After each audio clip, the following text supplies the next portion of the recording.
King Ndvungunye of the Swazis. That's who we're discussing today. He lives from 1760 to about 1815, takes up his throne in 1780. It's going to be very difficult to discuss him in narrative form simply because the source material about his life is very sparse. In fact, he is the modern, you could say, Swazi king whose life is most shrouded in mystery. I have a hypothesis about why this is the case. I think we get a substantial amount about, say, Ngwane III because he is part of those events that are convulsing the area in and around Delagoa Bay. The expansion of the Tembe, they are split into Tembe Maputo, the expansion of the Maputo, the collision with the Ndwandwe, for example, the crossing of the Lubombo. These are big, traumatic events. You have the Portuguese, for example, on the coast of Delagoa Bay. You have the Ndwandwe, who are going to play a dramatic and decisive role in the story of the Zulu and Shaga in particular. And so, set against those events is the life of, say, a Ngwane III and, to a lesser extent, his father. And so that's why we have a little more information on Ngwane III as a historical character. Ndvungunye lives out most of his life, really all of his life, in the area of Eshiselweni. What he's doing is he's consolidating the state, organizing it, doing a little bit of expansion. But he never collides with a big, serious tribe or clan, say, like the Ndwandwe. Any conflict between the Ngwane, Dlamini, and the Ndwandwe is latent throughout Ndvungunye's reign. And so that, I think, is the reason we don't get much source material about his life. Nevertheless, one of the major events in his life, or rather one of the major reforms he institutes, has probably the most decisive effect on the subsequent emergence of Ngwane and then Swazi state. That being the introduction of the regiment system. This is the period where either Zwide or Dingiswayo introduced the regiments. And around the same time, the other tribes or clans will start introducing the system. Zwide takes it up around the same time as Dingiswayo. You have Maputo, you have the Twabe. Indeed, you will have the Ngwane of Matiwane, all of them introducing regiments. This is important, but it's of particular importance to the way it affects the budding Ngwane Dlamini states. First of all, the Ngwane, during their period in the Estuiselweni region, lived in an area populated by many Soto chieftaincies. And the Sotos had a more democratic sense of values than, say, the Nguni. And so when Ndvungunye is introducing the regiment system, it creates lots of social upheaval. And the Ngwane are facing this horrible institutional problem. How do we account for the values of the people in the society with the growing emergence of a machine like the regiment system? This is really important because one of the features that really underline the Dlamini is an astonishing level of flexibility and their ability to integrate the norms of the surrounding tribes with their own practices. And this will be seen in the emergence, alongside the regiment system, of the institution we call the Queen Mothership. The Queen Mothership in the Swazi constitution is technically equal to that of a king. Swaziland has a diarchy, Queen Mother and King. So formally they are equal. Why does this institution emerge so soon after the introduction of the regiment system? Indeed, it is seen to emerge during really the lifetime of Sobhuza I properly. The reason outlined by Philip Barnett is that the integration of the Soto, who have such a strong democratic culture, is that the state was attempting to assimilate the concerns of the population into the ruling elite. And so the institution of Queen Mother solves, in a sort of Douglas North fashion, a stability problem. You know, Douglas North says institutions are ways of reducing transaction costs. You want to create stability.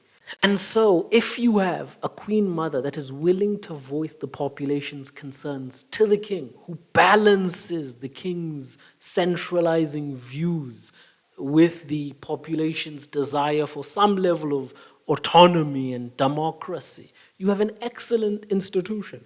And the king himself has an incentive to uphold this system because he doesn't want recalcitrant elements in the polity voicing their concerns, particularly during the formation of regiments.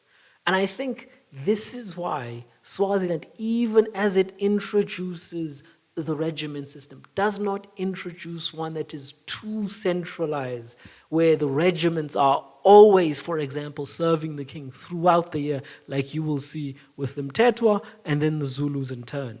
It will only be much, much later on, really in the second half of Swati II's reign, when Tandile institutes her major district reforms, that you will see a proper regiment system. So you have a nascent regiment system, or rather, no, nascent is not the word. You have a soft regiment system.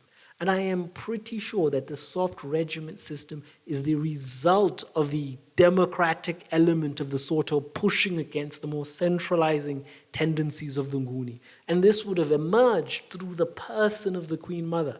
That's why so many of the sources will say, through her conduct, the Queen Mother was able to win her place in Swazi history. And you see this also in the Hugh Gillis work, for example. So I think that's a really interesting part of Swazi history. And I think just that element of Ndvungunye's life makes him important. He literally introduces the most important reform in all of Swazi history. And then he also faces what I think of as the hidden latent concern of the Dlamini. This doesn't really show up formally in the sources, but if you read carefully and look at all of the sources, you try and triangulate a problem, and you start to see it. It's hinted at. And that's the question of legitimacy. The Zulu, the Mtetwa, and the Ndwandwe had one great benefit in their expansion.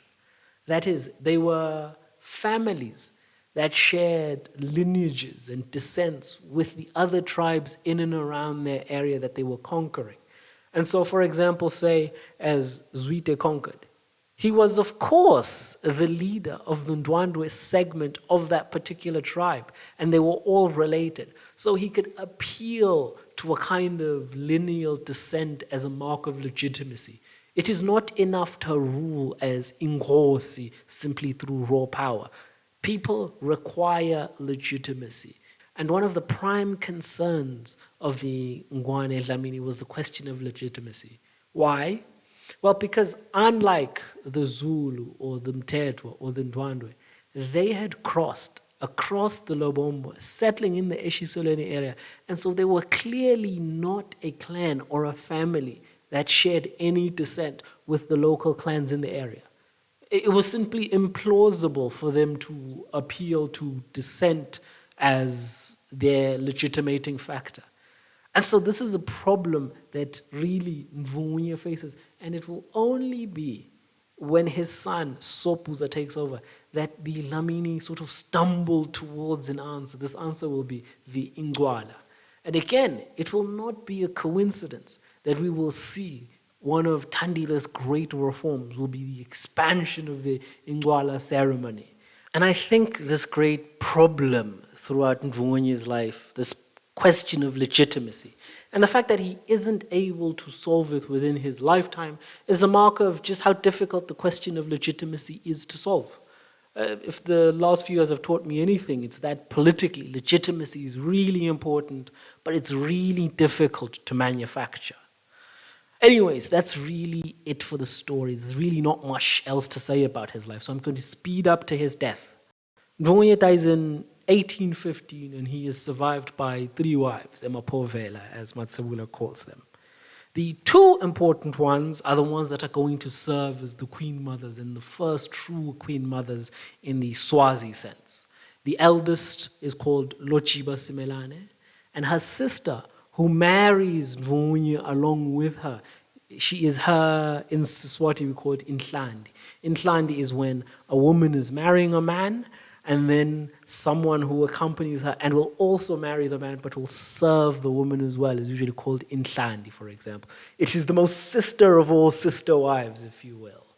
And this tradition of marrying 2 sisters to the same man works really well because when one of the sisters is selected to be queen mother, but she does not have a son, she is able to then take her sister's son.